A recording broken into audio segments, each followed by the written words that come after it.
Welcome back to guys. स्वागत है आपका फिर से एक नए वीडियो में। गाइस बहुत सारे लोग मुझे कमेंट कर रहे थे कि भैया बीएसएनएल की जो सर्विस है वो बहुत ही खराब है।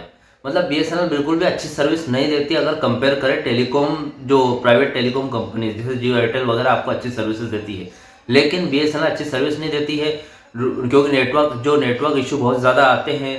बीएसएनएल 4G अच्छे से नहीं मिल रहा है, बीएसएनएल 3G जहाँ मिलना चाहिए था वो नहीं मिल रहा है और कंपनी उसे भी बंद कर रही है। तो भैया क्या कारण है, क्यों मतलब सर्विस अच्छी नहीं दे पा रहे हैं। ठीक है, तो आज इस वीडियो में गाइस आपको यही बताने वाला हूँ कि जो बीएसएनएल है वो कैसे आपको अच्छी सर्विस देगी, जबकि जो बीएसएनएल है 2007 से लेके अब तक घाटे में चल रही थी, तो कैसे आपको अच्छी सर्विस दे पाएगी। 17 साल हो गए बीएसएनएल को घाटे में चलते हुए। तो भैया क्या कारण था ऐसा कि 17 सालों तक घाटे में चलती रही बीएसएनएल, मतलब बिल्कुल भी प्रॉफिट नहीं कमा पाई, 1% का भी प्रॉफिट नहीं। उनकी जो उनके वर्कर्स है उनकी भी सैलरी बीएसएनएल नहीं दे पा रही है, तो आपको अच्छी सर्विस कैसे देगी, अच्छा नेटवर्क कैसे प्रोवाइड कर पाएगी। बीएसएनएल के ऑफिस तक भी अभी तक मरम्मत नहीं हुई है काफ़ी टाइम से, तो वो कैसे करेगी। लेकिन गाइस आपको घबराने की बात नहीं है, बीएसएनएल आप प्रॉफिट में आ गई है फाइनली। ठीक है, तो यहाँ पर आपको बीएसएनएल कैसे प्रॉफिट में आ गई है, कितना क्या प्रॉफिट कर लिया है, इससे आपको क्या फ़ायदा होने वाला है। ठीक है, सारा कुछ इस वीडियो में आपको बताने वाला हूँ। चैनल पर नए हो तो सब्सक्राइब करें, जानकारी यूजफुल लगे तो एक लाइक करके जरूर जाना। चलिए गाइस बढ़ाते हैं वीडियो को आगे। तो गाइस देखिए, अभी बीएसएनएल काफ़ी टाइम से बहुत पुरानी कंपनी है, काफ़ी अच्छी चल रही थी। ठीक है, लेकिन बीच में क्या है, जो प्राइवेट टेलीकॉम कंपनीज के लॉन्च होने के बाद क्या है कि जो बीएसएनएल है वो उसमें कंपटीशन आ गया, तो वो धीरे धीरे कंपटीशन तो कर रही थी अच्छा खासा, क्योंकि बीएसएनएल के पास 2G नेटवर्क था सबसे पहले। ठीक है, तो जो प्राइवेट टेलीकॉम कंपनीज है ये 3G नेटवर्क लेकर आ गई थी। ठीक है, तो उससे क्या है, बीएसएनएल के पास इंटरनेट बहुत ही मतलब वो बफरिंग वाला था, चलता ही नहीं था। 2G में सिर्फ कॉलिंग सुविधा थी, तो 3G में चलता था लेकिन बफरिंग करके चलता था, लेकिन चलता था। ठीक है, तो भैया बाजी मार रही थी प्राइवेट टेलीकॉम कंपनीज। ठीक है, लेकिन फिर आया जियो, तो जियो ने जो 8 टेलीकॉम कंपनीज है इनके मार्केट गिरा दिए थे, क्योंकि जियो है उसने 4G लॉन्च कर दिया था। जैसे ही जियो ने 4G लॉन्च किया तो बीएसएनएल का जो 2G था, जो अभी तक 3G तक नहीं लेकर आई थी मार्केट में, वो 4G का मुकाबला कैसे करती।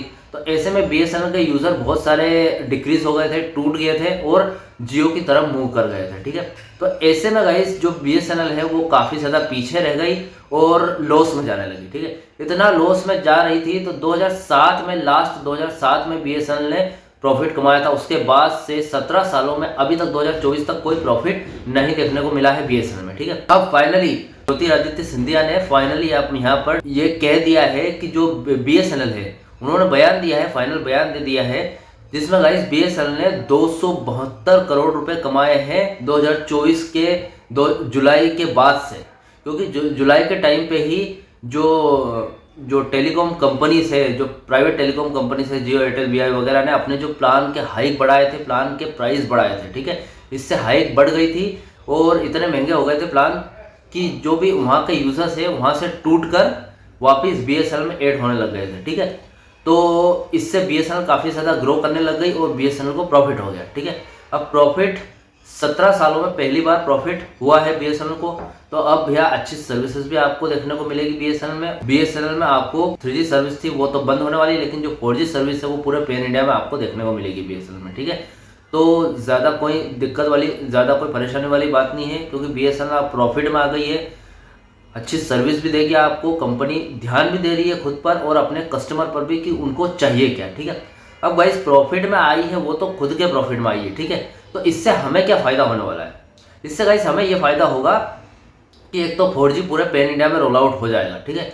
जैसे 4G पैन इंडिया में रोल आउट होएगा तो आपको 5G भी जल्दी ही देखने को मिलेगा। अब यहाँ पर 5G सर्विस को इतनी जल्दी कैसे लॉन्च करेंगे, जबकि 4G को ही 2 से 2.5 साल लग गए पूरे पैन इंडिया में। अभी भी पूरे पैन इंडिया में आपको 4G देखने को नहीं मिलेगा। ठीक है, तो जितने भी कस्टमर, जितने भी यूजर्स हैं या फिर जितने मेरे सब्सक्राइबर हैं वो बोल रहे हैं कि भैया आपने बोला कि 3G बंद होने वाला है, 4G पूरे पैन इंडिया में रोल आउट नहीं हुआ, अच्छा नेटवर्क नहीं मिल रहा था। ठीक है, तो भैया आपकी ये प्रॉब्लम तो सॉल्व हो जाएगी, कंपनी प्रॉफिट में आ गई है, तो आपको जो इशू था, नेटवर्क प्रॉब्लम का इशू हो गया, या फिर कॉलिंग नहीं लग रही है, या फिर आपका जो 4G रोल आउट कई एरिया में 4G अभी तक नहीं पहुंचा है, तो ये सारी समस्याएं दूर हो जाएगी। ठीक है, अब ये प्रॉफिटेबल चीज़ है। लेकिन 5G कैसे लॉन्च करेगी, 5G 6 महीने में कैसे रोल आउट करेगी पूरे पैन इंडिया में, BSNL बोल रही है कि जून 2025 के बाद, जून 2025 में 5G लॉन्च हो जाएगा और दिसंबर के लास्ट 2025 तक के जो एंड है 2026 तक, मतलब पूरे पेन इंडिया में यहाँ पर आपको BSNL 5G नेटवर्क प्रोवाइड कर देगी। ठीक है, तो ये कैसे होगा?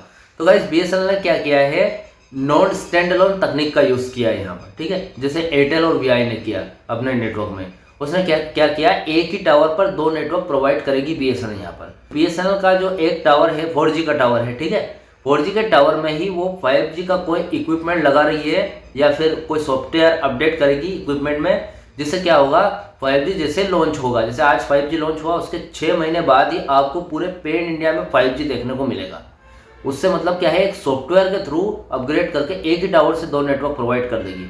इससे क्या होगा, BSNL का एक तो बजट कम था और अभी भी कम है, इतना प्रॉफिट नहीं किया है लेकिन प्रॉफिट में है, लेकिन फिर भी 1 लाख टावर वापस से 5G की लगाएगा वो। इससे अच्छा एक ही टावर पर आपको 2 नेटवर्क प्रोवाइड करेगी। इसको बोलते हैं नॉन स्टैंड अलोन टेक्नोलॉजी। ठीक है, इससे एक ही टावर से आपको 2 नेटवर्क प्रोवाइड होंगे। इससे BSNL को फ़ायदा भी होगा, पैसे भी कम लगेंगे, ज़्यादा टावर्स नहीं लगाने पड़ेंगे, ज़्यादा इक्विपमेंट नहीं लगाने पड़ेंगे और BSNL का सस्ते में काम हो जाएगा। ठीक है, तो आपको 5G भी 6 महीने में देखने को मिल जाएगा। यहाँ पर कंपनी प्रॉफिट में चल रही है। ठीक है, ज्योतिरादित्य सिंधिया ने अभी अभी तो बयान दिया है कि जो BSNL है वो अब प्रॉफिट में आ गई है, वो अब अपने जो यूज़र्स है उन पे ध्यान देगी। ठीक है, अब यूज़र्स डिक्रीज नहीं होने देगी।